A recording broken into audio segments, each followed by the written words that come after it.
¿Pa' qué me invitan? El análisis internacional de Ina Afinogénova. Buen día y feliz año a todos. Bienvenidos a este primer capítulo de La Base del año 2025 desde el mismo plató, con un equipo reducido hoy, eso sí, pero solo por hoy, y también con mucho interés por lo que este año nos deparará. Aquí estaremos, como dijo Pablo, para contarlo todos los días, pero hoy ya podemos hacer algunas proyecciones de aquí a diciembre próximo.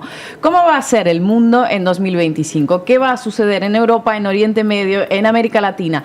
El 2024 llegó a su fin con un genocidio en curso en Gaza, una guerra en Europa sin un final a la vista, una Siria repartida entre varias potencias regionales y avanzando a marchas forzadas a convertirse en otro estado fallido, probablemente bajo la seña del fundamentalismo islamista. Un Javier Milei en Argentina, bajando la inflación a cambio de multiplicar el número de pobres y recortar derechos, etcétera, etcétera, etcétera. Y el 2025 promete, porque con todo esto, en menos de 3 semanas asume Donald Trump, y a ver cómo influye en que todo siga igual o peor o cambie algo. Bueno, ahí ya nombraste uno de los acontecimientos más esperados del año, la asunción de Donald Trump. No sería una exageración decir que la segunda mitad de 2024 transcurrió en modo espera, ¿no?, de ese supuesto gran cambio en la política que augura su regreso a la Casa Blanca. Algunos análisis internacionales llegan a ver en ese 20 de enero una suerte de parteaguas para toda una serie de asuntos. Político hoy publica, por ejemplo, un artículo en el que afirma que el año 2025 puede llegar a ser mejor que el anterior porque hay esperanzas de que se acaben las guerras. Bueno, bien arrancar el año con esperanzas, sería muy triste perderlas ya desde el día 2 de enero, ¿no? Pero parece un poco demasiado optimista esa visión. Lo parece, ¿no? Pero es cierto que Trump centró su campaña electoral en la promesa de parar las guerras. A la guerra de Ucrania le dio directamente un plazo de 24 horas una vez que pueda decidirlo él con un telefonazo. Algo que tiene más efecto publicitario que de realidad, ¿no? Sin embargo, sí que hay numerosos análisis que en las últimas semanas se multiplicaron, además, que sugieren que en 2025 se pondrá fin a la fase caliente de la guerra en Ucrania, que no es lo mismo que una paz justa.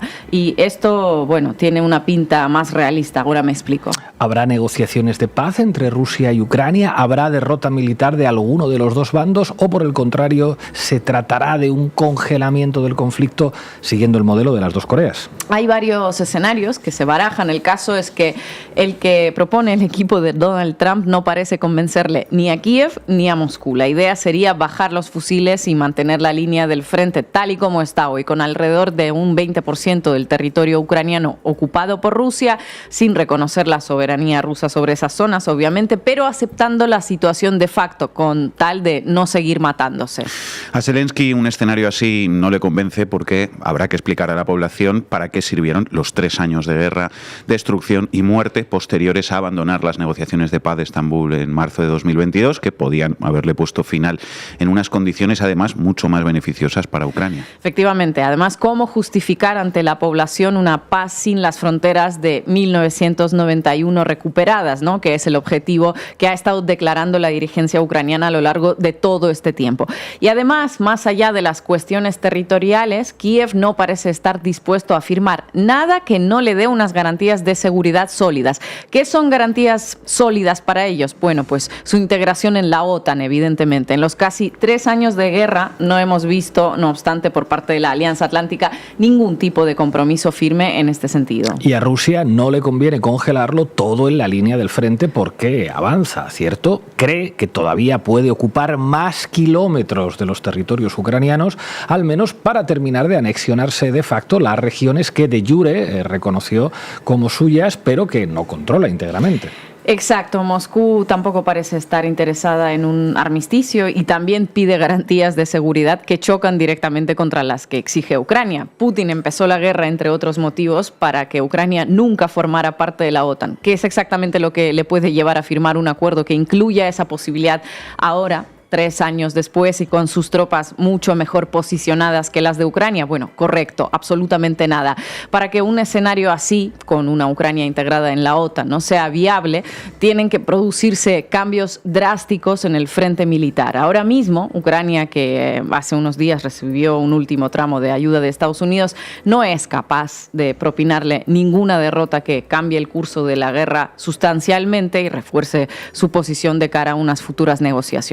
Los modelos del fin de la guerra que propone Trump, por tanto, consisten en un armisticio en la línea del frente. Puede darse, pero no parece que vaya a ser nada sólido ni duradero, teniendo en cuenta las ansias belicistas tanto de la dirigencia rusa como de la europea, que con la llegada de Trump probablemente se convertirá en el primer donante de armas y de financiación para Kiev. Trump puede ser el precursor de un congelamiento temporal de este conflicto. Necesita este halo de pacificador y es muy probable que intente empujar el asunto hacia algún tipo de negociación. Todo ello, viendo las escasas informaciones sobre el número de víctimas de esta guerra, no está nada mal. Que bajen las armas, al menos por un tiempo, pero efectivamente no parece que pueda ser algo muy duradero. Eso en Ucrania. En Gaza, por el contrario, Israel directamente parece que va a seguir arrasando, si es que le queda todavía algo por arrasar y destruir. Efectivamente, y ahora vamos a esa región, exacto. Malos escenarios para Oriente Medio, lo mires por donde lo mires, genocidio en Gaza, avance con las políticas coloniales en Cisjordania y ahora Siria con perspectivas de una cantonización convertida en una tierra sin ley. Les recomiendo que vean uno de los últimos programas que hicimos en 2024 sobre el intenso lavado de cara con lejía que le están haciendo los medios de información al nuevo líder sirio, discípulo de Al-Qaeda, Al-Golani.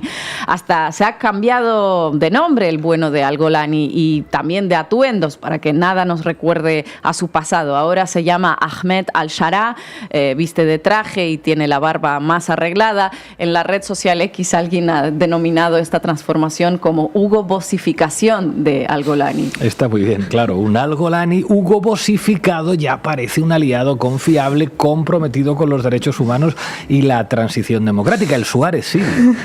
Ahora, mientras siguen llegando desde Siria imágenes de violaciones y asesinatos de cristianos y alauitas, Ahmad al-Shara, Al-Golani Hugo Bossificado, recibe a delegaciones internacionales. Eso sí, ya avisó que no esperemos elecciones en Siria de aquí a 4 años.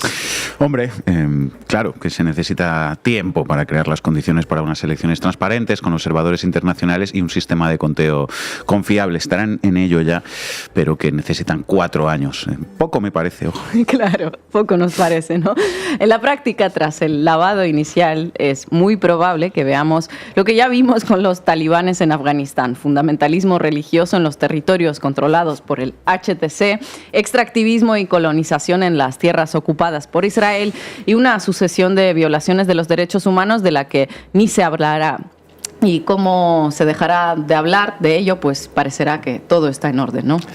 Bueno, ¿y qué cabe esperar de América Latina? Cuéntanos. Bueno, enero caliente para Venezuela. En 8 días el presidente electo asume el poder y claro, estamos conteniendo la respiración esperando a ver si no se repite el escenario de Juan Guaidó. No está en cuestión la asunción de Nicolás Maduro, que ostenta el poder real en el país y va a asumir, pero hay un problema, que Edmundo González, que tras las elecciones de agosto se vino a Madrid diciendo que el presidente en realidad es él, pues ya dijo que viajaría a Venezuela para asumir el poder, porque eso es lo justo, ¿no? Lo legítimo. Supuestamente ha ganado esas elecciones. Siempre según él, según la oposición venezolana y también según el establishment político de la Unión Europea, que también le dio sus muestras de apoyo. A partir de ahí, a partir de ese 10 de enero, tenemos un abanico de posibilidades. Que todo siga igual, con la presidencia de Nicolás Maduro asumida por la comunidad internacional y alguna que otra declaración de indignación de cara a la prensa que no influya en nada, o que se produzca un revival de enero de 2019 con reconocimientos en cadena de un presidente que no tiene el poder real ni el sostén económico, que eso es importante porque ese sostén económico, las reservas internacionales venezolanas, ya lo agotó el anterior presidente encargado, Juan Guaidó. Veremos prácticamente en nada cómo sigue esta historia. En febrero tendremos también elecciones presidenciales en Ecuador, a las que se presentará la candidata de la Revolución Ciudadana, Luisa González, contra un Daniel Daniel Noboa, debilitado en las encuestas y con poco de lo que presumir de su gestión actual. Lo de Ecuador va a ser interesante. La pregunta es, ¿seguirán apostando por la derecha neoliberal tras años de políticas de este tipo fracasadas o girarán de nuevo hacia una propuesta progresista que los medios de información locales se empeñaron en embarrar sistemáticamente desde 2017? Veremos lo que pasa. También se trata de unas elecciones que serán una suerte de medidor de las tendencias políticas en América Latina. ¿Es real ese auge de la derecha en el continente o se exagera un poco cuando se define como tal este momento y la región no es solamente Argentina? Así es. Y luego tendremos a Donald Trump acosando la región en busca de golpes de efecto en lo interno. Antes de asumir ya protagonizó un berrinche con Panamá que viene a ser un anticipo, ¿no?, de lo que se viene. Amenazó con retirarse de los tratados que le ceden la soberanía sobre el Canal de Panamá para que este no pase a ser una zona de influencia china. Claramente, este tema será uno de sus temas de presión por el golpe de efecto que puede generar y dentro de esa lógica de la confrontación con China y de su disputa por los mercados y las rutas comerciales. También veremos golpes en dirección a México. Trump también ya avisó que designaría como organizaciones terroristas extranjeras a los cárteles de narcotráfico. Algo que venían exigiendo algunos senadores republicanos durante años. ¿Eso qué significa? Eso le permitirá acciones militares contra los cárteles allá donde Estados Unidos crea que se encuentren. ¿Invadir México para luchar contra el narco? ¿Es esto lo que quieren las lúcidas mentes del Partido Republicano? Algunos lo han llegado a proponer, pero bueno, va a ser todo un tema que, como todos los demás, probablemente se negociará dentro de esa lógica empresarial de Donald Trump. Ahora, a modo de conclusión, ¿qué es lo que tienen en común todas estas proyecciones que acabamos de trazar?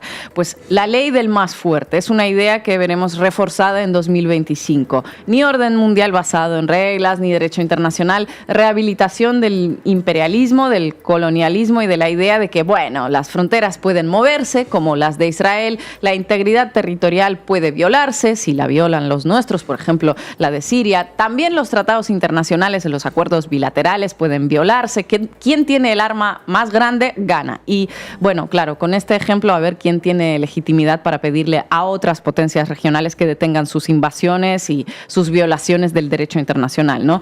Cualquier tiranillo de 3 al cuarto querrá seguir el ejemplo como lo están haciendo ya. Y siempre pagarán los mismos, los más pobres, los que tienen menos posibilidades de huir a la guerra. A esto no se olviden de sumarle el auge de la inteligencia artificial y también de las herramientas de control masivo. Pues qué emocionante todo. Que la suerte nos acompañe, amigos y amigas. Gracias, Ina.